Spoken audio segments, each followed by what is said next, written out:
Hello friends and welcome to Parks Crafty Creations. I'm your host Brian Parks. In today's video, we're diving into a really fun comparison. The gathering foot versus the ruffler foot. How to sew gathers and pleats easily. If you've ever wanted to add ruffles, gathers, or pleats to your sewing projects while saving yourself time and giving your projects a polished, professional look, this tutorial is exactly what you've been waiting for.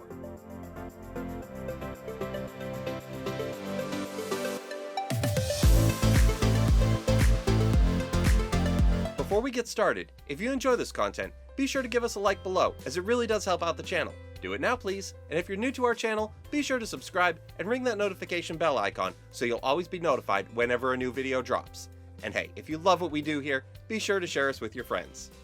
At first glance, these two presser feet might seem like they do the same thing. After all, both are used for gathering fabric, but the way they work and the results that you get are actually very different. So, in this video, I'm going to show you how each one works. We'll start with the simpler gathering foot, then move on to the more advanced ruffler foot. I'll walk you through how to attach them, how to set up your machine, and what kind of results you can expect from each. By the end, you'll know exactly which foot to reach for depending on the project you're working on. Let's begin with the gathering foot. This one is small, lightweight, and definitely the simpler one out of the two to use. Attaching it is simple. There are two different ways you might encounter, so let's just make sure to cover both. The first is the same as any of your other presser feet, where it simply snaps on and off. Make sure your machine is off, raise your needle, and snap it into place. Then lower and raise your presser foot lever once or twice to be sure it's locked on securely. The second way is the way mine is configured, where the ankle and the presser foot are attached as one piece. For this, you'll need to remove your existing presser foot, then remove the screw securing the ankle and remove it. Then, simply slide the gathering foot into place the same way as if you were replacing the ankle.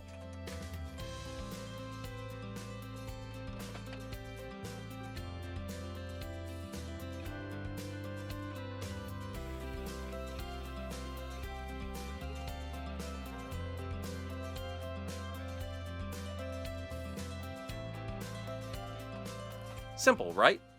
Now, the real magic happens with your stitch settings. Set your machine to a straight stitch and increase the stitch length. I usually start somewhere between 3 and 4. Then raise your thread tension a little higher than normal. The longer the stitch and the higher the tension, the more your fabric will gather. Let me show you what it looks like.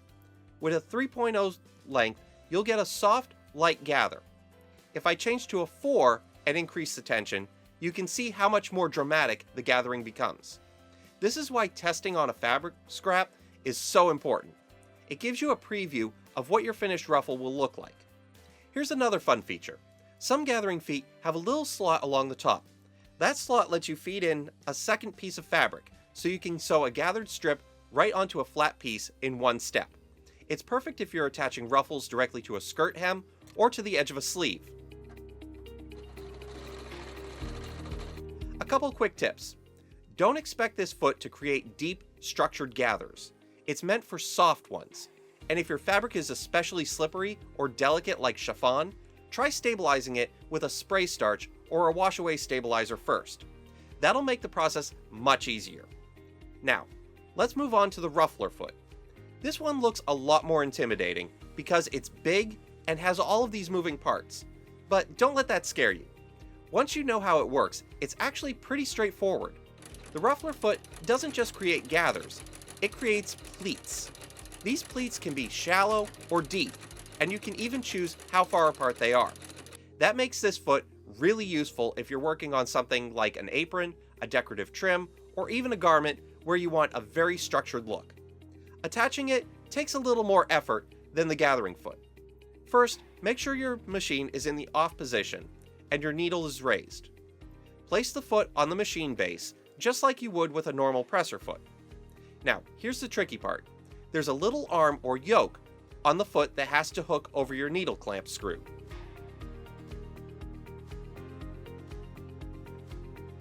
Once that's in place, slide the back of the foot onto the retaining pin.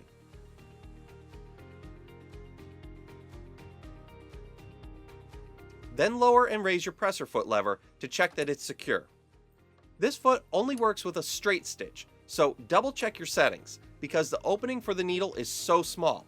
It's also important to make sure your needle is lined up exactly right. On some ruffles, you can adjust the foot slightly with small screws if it doesn't line up perfectly. Here's where the fun begins. The adjustments. On the side of the foot, there's a lever that lets you decide how often a tuck is made, depending on your model. You might have settings like every stitch, every 6 stitches, or every 12 stitches. The closer the tucks are together, the fuller your ruffle will be. But it also uses a lot more fabric.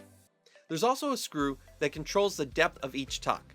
Turning it one way makes shallow little gathers, while turning it the other way makes deeper, more defined pleats. This gives you a lot of control over how the finished piece looks. Let me show you a few examples. If I set it to make a tuck every stitch, you can see how dense and scrunched the fabric gets. If I change it to every 12 stitches, you get neat little pleats, spaced further apart. Now, if I increase the tuck depth, those pleats become bold and dramatic, like I mentioned with the gathering foot. You'll definitely want to test on a scrap piece of fabric first. This foot can eat up fabric quickly if you're doing frequent, deep pleats, and the look can vary depending on the fabric weight. So, how do you choose between the two? The gathering foot is quick and simple. It's best for lightweight fabrics and when you want a soft, flowing look.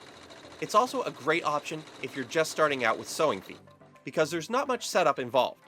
The Ruffler Foot, on the other hand, gives you more options and control. It's a little more complicated to set up, but it creates very precise pleats or deep gathers. If you're making something that needs structure, or you want to repeat the same look over and over, the Ruffler is the better choice. Both feet save a ton of time compared to hand gathering, so really, it depends on whether you want soft gathers or structured pleats. One question that always comes up when making ruffles is, how much fabric do I need? Since ruffles naturally shorten the length of your fabric, it's important to figure this out before cutting into your project. Here's a simple way to calculate it. First, cut a test strip of the fabric you'll actually be using. Make it a nice round number, like 10 inches long. In my case, I use 20. Then, set up your ruffler foot with the pleat frequency and depth you want, and run your test strip through the machine. When you're done, measure how long that ruffled strip turned out. Ignore the first inch or two at the start, since that's just what the foot needed to grip the fabric. Now, divide the original length of your strip by the finished length after ruffling. That number is your ruffle factor. For example, let's say you started with 10 inches of fabric and it gathered down to 5 inches. 10 divided by 5 equals 2. That means your fabric shrinks by half when ruffled. So you'll need twice as much fabric as the final length you want. If your test shows a ruffle factor of 3, that means you'll need 3 times as much fabric. So if you want a 20-inch ruffle, you'll need to start with 60 inches of fabric. Also, do this quick test before cutting your actual strips, because different fabrics, settings, and even thread tension can change how much your fabric gathers.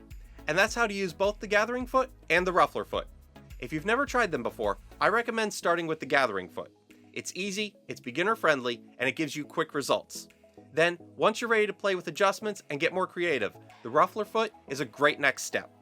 As always, test on scraps first, and soon you'll be adding beautiful gathers and ruffles to all of your projects. If you found this video helpful, don't forget to give us a like below, and subscribe and hit that notification bell icon for more sewing tutorials, tips, and tricks. Thanks so much for watching today. I've been Brian Parks for Parks Crafty Creations. We'll see you next time.